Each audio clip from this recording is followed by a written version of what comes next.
সম্মানিত উপস্থিত ভাই বন্ধু এবং আগত সমঅধিকারের প্রিয়জনেরা, আপনারা সবাই এখানে কেন এসেছেন বলতে পারেন? আপনি আমাদের ডেকেছেন, তাই আমরা আপনাকে সাড়া দিয়ে এসেছি। আপনি আমাদের সকলের পছন্দের মানুষ।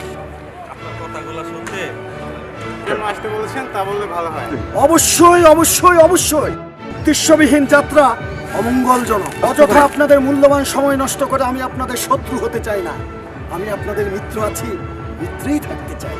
আপনার একটাই দোষ, কথা বেশি বলেন। আরে বিরক্ত হবেন না, ধৈর্য হারাবেন না। আরে ভাই কি বলবেন বলেন। এই আমাদের সবচেয়ে বড় দোষ, আমরা কখনো কেউ কাউকে বুঝতেই চাই না, জানতে চাই না। আর এই একটিমাত্র কারণেই ঘটে যায় বড় ধরনের দুর্ঘটনা। ভেবে চিনতে বুঝে শুনে পথ চলা অতীব উত্তম। এত পেশাল কেন পারতেছেন? আসল কথা বলেন। পরীক্ষা নেবেন? পরীক্ষা দিতেই হবে। প্রতিটা মুহূর্তে আমরা সবাই কোনো না কোনো ভাবে পরীক্ষা দিয়ে চলেছি। কেউ ফেল করি আর কেউ পাশ করি। কি পরীক্ষা নেবেন? খাতা কলম তো আনি নেই। সাধারণ জ্ঞানের পরীক্ষা। বিদেশি প্রশ্ন কইরেন না, লোকাল প্রশ্ন কইরেন। পুরস্কার দিবেন তো?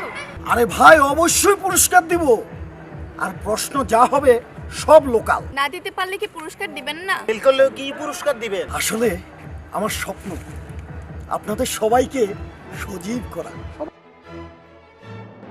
সবাই যেন তার বিদ্যা বুদ্ধি দিয়ে সবাইকে সাহায্য ও সহযোগিতা করতে পারে। আচ্ছা ভাই, নিজের খেয়া বনের মোষ তারানকে। এটা একটা কথা কইলেন ভাই, বেক্কেলের মতো কথা কইলেন। আরে এই, আপনার বাড়িতে সবাইকে আপনার মতো কইরা চলে? আপনার মতো কইরা খায় দায় ঘুমায়? আবার পেঁচা, সময় নষ্ট করতেছে। ভাই পুরস্কারের কথা বলেন। উপস্থিত সবার মধ্যে যেজন আমার সর্বাধিক প্রশ্নের উত্তর দিতে পারবে, আমি তাকে নগদ 2000 টাকা পুরস্কার দেব।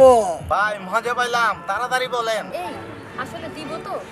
চুপ কর, না দিয়ে যাবো কই? আমি প্রশ্ন করব, শুনবেন, বুঝবেন, ভাববেন, তারপর বুঝে শুনে উত্তর দিবেন। প্রথমে যে হাত তুলবেন তাকে কিন্তু উত্তর দিতে হবে। আবারও বলছি, যে বেশি উত্তর দিতে পারবেন তার জন্য নগদ 2000 টাকা পুরস্কার। আপনি প্রশ্ন করেন, আমরা রেডি। বাহ বাহ বাহ বাহ বাহ বাহ বাহ। কি চমৎকার! সবাই যদি এমন একমত হইতে পারতো তাহলে। আচ্ছা ঠিক আছে, থাক। প্রথম প্রশ্ন, বলেন তো কোন বস্তুটি, মানে কোন একটি জিনিস দুইটি উৎসবে জ্বালাতে এবং নিভাতে হয়? আমি আবারও বলছি কিন্তু, কোন বস্তুটি, মানে কোন একটি জিনিস দুইটি উৎসবে জ্বালাতে এবং নিভাতে হয়?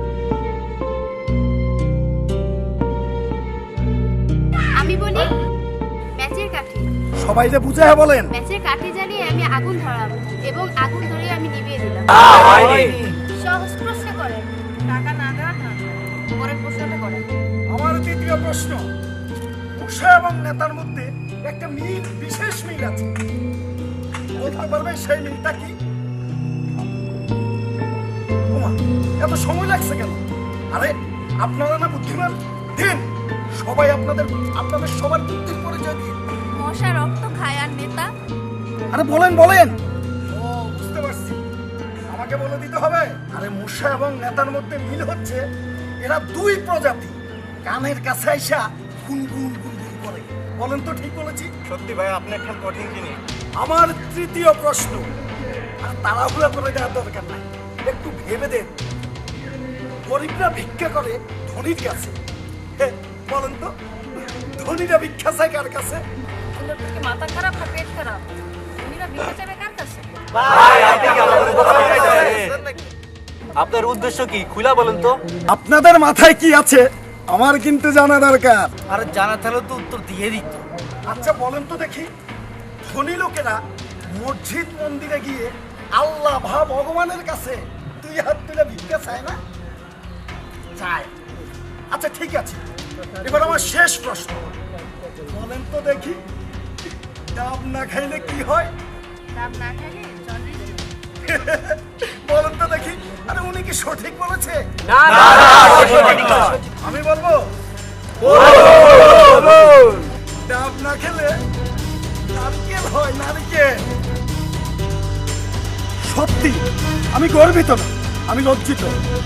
কি ভাই, আপনারা গর্বিত?